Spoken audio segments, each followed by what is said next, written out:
Irfan saat ini sedang berada di Kota Batu mencari keberadaan Panjul. Aku tidak tahu apa yang ingin dia tugaskan kepada Panjul ini. Hanya saja, aku mendengar bahwa dia sangat membutuhkan Panjul. Minimal, dia menemukan Dani.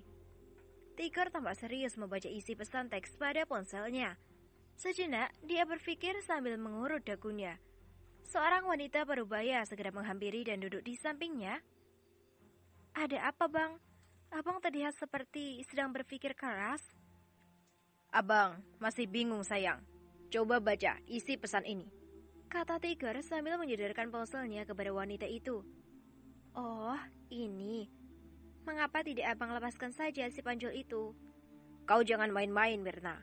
Kalau Panjul dilepaskan dan dibiarkan bergabung kembali dengan Irfan, mereka pasti akan membentuk kekuatan dan akan melawanku sekali lagi, tegas Tigor. Tapi kan orang itu telah bersumpah tidak akan melawanmu lagi. Tidak bisa. Sebelum semuanya tuntas, mereka tidak boleh dilepaskan, tegas Tigor. Lalu, bagaimana abang bisa tahu apa tujuan dari Irfan menjadi Panjul? Dia masih punya anak. Aku akan menyuruh Namora untuk menemui anaknya itu. Semuanya pasti akan terjawab, kata Tigor sambil meminta kembali ponselnya yang masih dipegang oleh Mirna untuk menghubungi putranya di Kota Batu. Tut, tut, tut. Setelah beberapa saat menunggu, akhirnya panggilan yang dia lakukan pun tersambung. Dari ujung sana, terdengar suara dingin seorang pemuda mengucapkan kata, "Halo." "Halo, Ayah." "Namora, di mana kau saat ini, Nak?"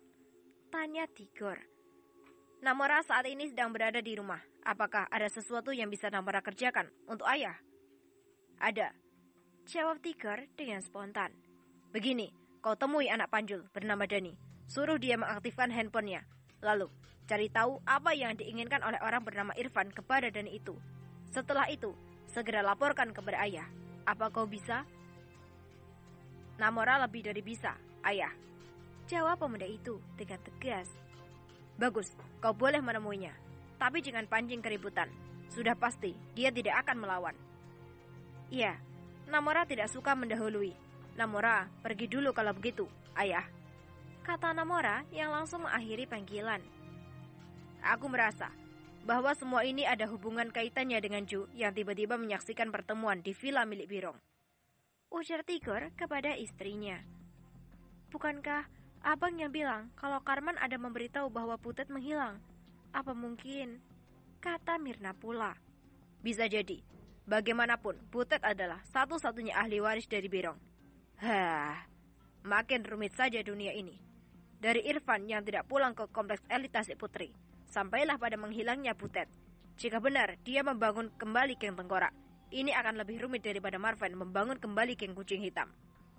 Karena, walau bagaimanapun, aku masih punya nama di geng Kucing Hitam. Tapi lain halnya dengan geng Tengkorak. Mereka memiliki dendam kepadaku. Ju harus segera diberitahu tentang masalah ini," tegas Tigor. Sepeda motor Yamaha R1 melaju kencang meninggalkan perumahan dinas kepolisian Kota Batu menuju ke satu arah, yaitu Kampung Baru yang juga masih termasuk dalam wilayah Kabupaten Kota Batu ini.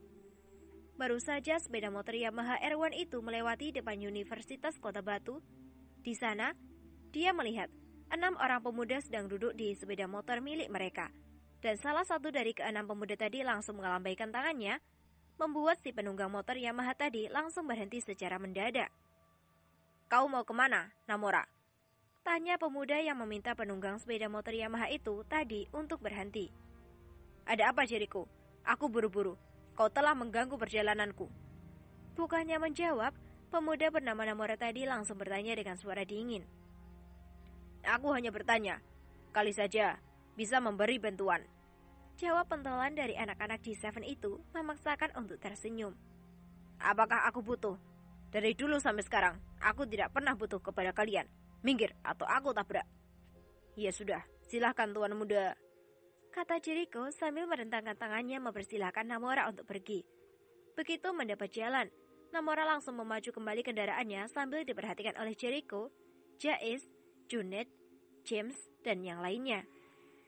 "Untuk apa kau berbasa-basi dengan manusia salju itu? Buang-buang waktu saja," cibir Jais kepada Jericho yang baru saja mendapat perlakuan yang tidak mengenakan dari Namora. "Kasihan, Namora. dia semakin dingin saja. Jericho sama sekali tidak memperdulikan ejekan dari Jais, karena dia tahu benar mengapa Namora bisa menjadi sedingin itu. Namora itu dulunya adalah anak yang periang dan suka bergaul.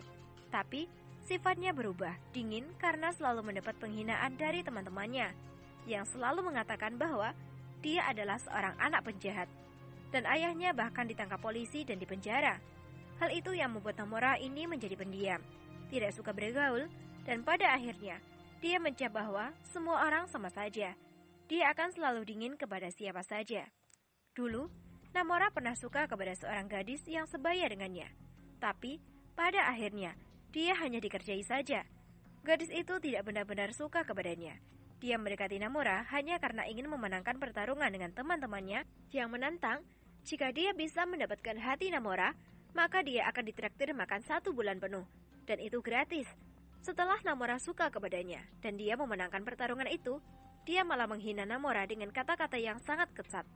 Itu terjadi ketika Namora masih duduk di bangku sekolah menengah atas. Kau kan tahu kisahnya, lalu kenapa masih heran? Marah Junet kepada Jais. Aku bukannya tidak tahu, tapi dia memandang semuanya sama. Kita ini dari sekolah dasar, tidak pernah berbuat kasar kepadanya. Tapi, dia memperlakukan orang seperti sama rata. Itu tidak adil. Sudahlah. Setidaknya, jika tidak ada dia, kau dulu pun bisa mati oleh Dani. Gayamu sok berani mengata-ngatai Namora. Kalau dia tahu, pindah tuh, muncungmu ke pantat. Ejek James pula. Masih ada Joe yang akan membelaku. Jais tetap tidak mau kalah. Tai kucing, siapa dirimu? Joe itu jauh sekali di atas. Beruntung dulu, kita tidak jahat kepadanya. Kalau jahat, niscaya kita sudah dibuat botak oleh keusilannya. Tapi apa kalian tahu? Mersdia ingin mendekati Namora lagi. Hahaha, itu baru berita lucu.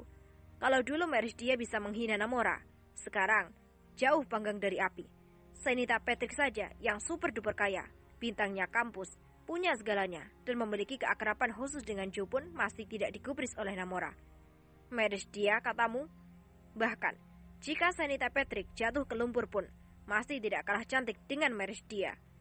Apalagi sama-sama berdandan, Mersdia akan tinggal jauh di belakang dan akan diasapin oleh Senita Patrick. Ejek Jericho. Benar katamu. Apalagi Namora pernah terluka oleh Mersdia.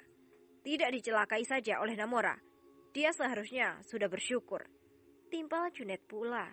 Sudahlah, jangan ikut campur masalah mereka. Jadilah penonton yang baik dan budiman. Hahaha, kau benar Jericho. Ayolah kita pergi. Dari tadi di sini terus, aku muak melihat muka Jais ini.